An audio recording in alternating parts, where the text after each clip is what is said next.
ശ്രേഷ്ഠ Baselios Joseph കത്തോലിക്ക ബാവയ്ക്ക് പുത്തൻ കുരിശ് നൽകിയ അനുമോദനത്തിൽ പങ്കെടുത്ത വിശിഷ്ടാതിഥികൾക്ക് പ്രത്യേക തപാൽ സ്റ്റാമ്പുകൾ കൈമാറി. ഹോളിലാൻഡ് പിൽഗ്രിം സൊസൈറ്റിയുടെ സഹകരണത്തോടെ തപാൽ വകുപ്പ് പുറത്തിറക്കിയ സ്റ്റാമ്പുകൾ ചെയർമാൻ ഷെവലിയർ സി ചാക്കുണ്ണി കൈമാറി. ശ്രേഷ്ഠ ബസേലിയോസ് ജോസഫ് കത്തോലിക്ക ബാവയുടെ സ്ഥാനാരോഹണത്തോടനുബന്ധിച്ച് തപാൽ വകുപ്പിന്റെ സഹകരണത്തോടെ ഹോളിലാൻഡ് പിൽഗ്രിം സൊസൈറ്റി തയ്യാറാക്കിയ പ്രത്യേക തപാൽ സ്റ്റാമ്പുകൾ യുനെസ്കോയുടെ സാഹിത്യ പദവി നേടിയ കോഴിക്കോട് കോർപ്പറേഷനെ ആദരിച്ച് പുറത്തിറക്കിയ പ്രത്യേക കവറുകളിൽ പുത്തൻ കുരിശ് സഭാ ആസ്ഥാനത്ത് അതിഥികൾക്ക് നൽകി.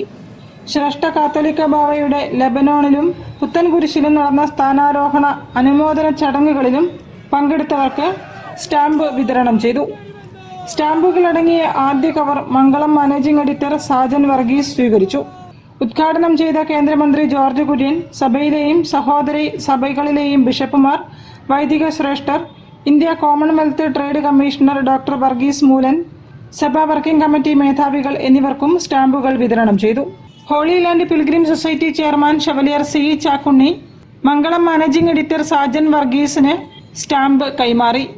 യാക്കോബായ സഭ മാനേജിംഗ് കമ്മിറ്റി അംഗം reverend father Basil Elias Thondalil, Abraham Mathew, T Elias, society convener AC Geevar, MA Jayson, MJ Joshy എന്നിവർ പരിപാടികളിൽ പങ്കെടുത്തു.